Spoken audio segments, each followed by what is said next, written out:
Okay, Carl Marginson's with us, speaking after a 2-0 victory away at Newcastle Town. Carl, I don't think the first half or much of the game was an advert for the beautiful game, was it? But we keep finding ways to win at the moment, which you must be pleased with. Well, that's what it's all about.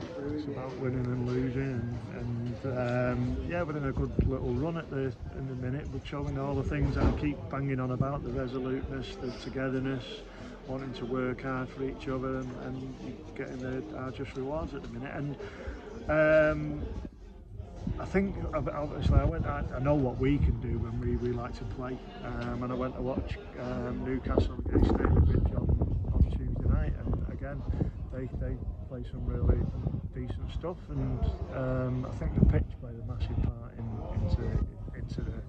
into the type of football that both teams really had to employ, because it was really difficult. It was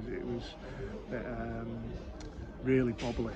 A couple of times there where it's, I was saying to him to try and play balls in front of each other rather than 2 feet, because as it was coming in, it was like a Shane Warne, delivery kind of thing. It was coming off at all angles.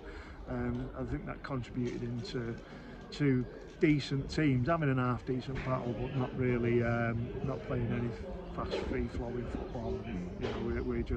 We're just at that point in our season where we're kind of getting over the line. I think there's more to come from us, but we're winning games.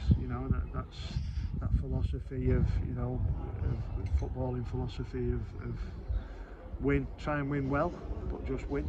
I think that was definitely the case today. Yeah, it's a good habit to get into, isn't it? Winning games of football. I think that's 4 on the bounce that we've won now, and our away form is one of the best in the league.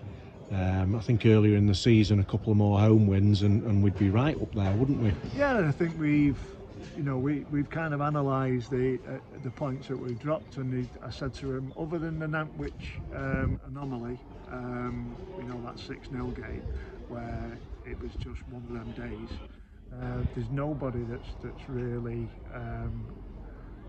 battered us. Certainly not battered us, and we've competed with every single team. Every time we've gone on the pitch, there's been a couple of performances that have been well below par, but in the main, the character, the attitude, the behaviours that they all display, all the lads in there, are bringing us just rewards, and keep doing it, and it'll take a decent team to come along and beat us, and that's what we're trying to build. Wherever that takes us, we'll take it. I think if we were setting goals at the start of the season, one of the goals was to start introducing some young local players. Tick that box. The other goal was to stay up. It'd be a record, I think, if we went down on 51 points. And the people will start saying about playoffs and this, that and the other. You can't get too far ahead of yourself in this game. It can very quickly turn from a resolute, good, honest performance today into something that really puts lots of questions in their minds. That brings on then that doubt and scar tissue that can put you on the back foot. And we just want to keep moving forward and keep on trying our best, being the best we can be. My mantra of that, as individuals and then as a collective, we'll have good results like we have done over the past 4 years. Absolutely right. There's a lot of good teams in this league. There's probably 10 or 12 teams who fancy the chances with the playoffs. So we just keep doing what we're doing, really, and everyone is happy with the way it's going at the moment. I think it's a team game. We don't want to single anybody out, but Rio's on fire at the moment, isn't he? He scored another 2 today. Yeah, certainly is in front of goal. That little positional change that we've made with Kevin coming in, and it seems to be suiting him.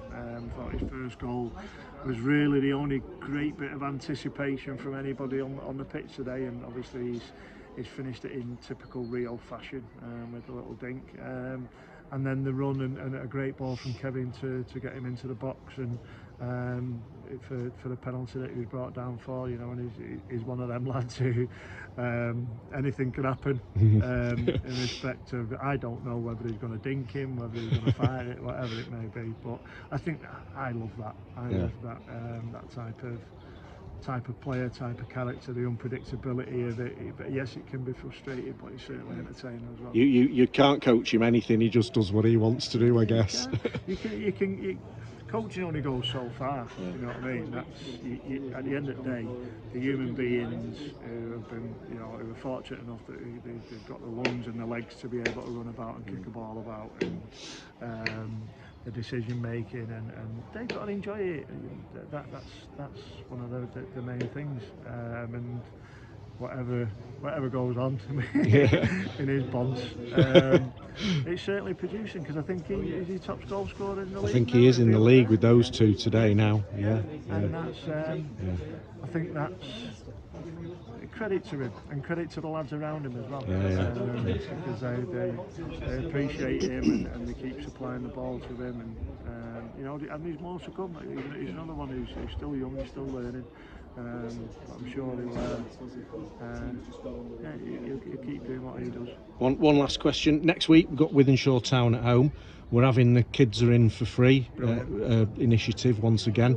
So it was a fantastic atmosphere when we did that City of Liverpool. Looking forward to that one, and obviously a bit of a local derby. I've got great ties there with Newcastle Town, with Rory Fallon, who's a manager. He played for you at FC, and obviously Taffy, being in the backroom staff. Taff's been a mentor to me for since about 15 years old when I played for him, and continues to be. We spoke this morning, and they're in a little bit of a predicament. I think they've lost today to Stafford, so they will certainly be gunning for the points, and we're going to have to be at our best to be able to continue this good little run that we're on. Okay, right. Cheers for speaking to us again, Margy. Catch up soon. Thank you.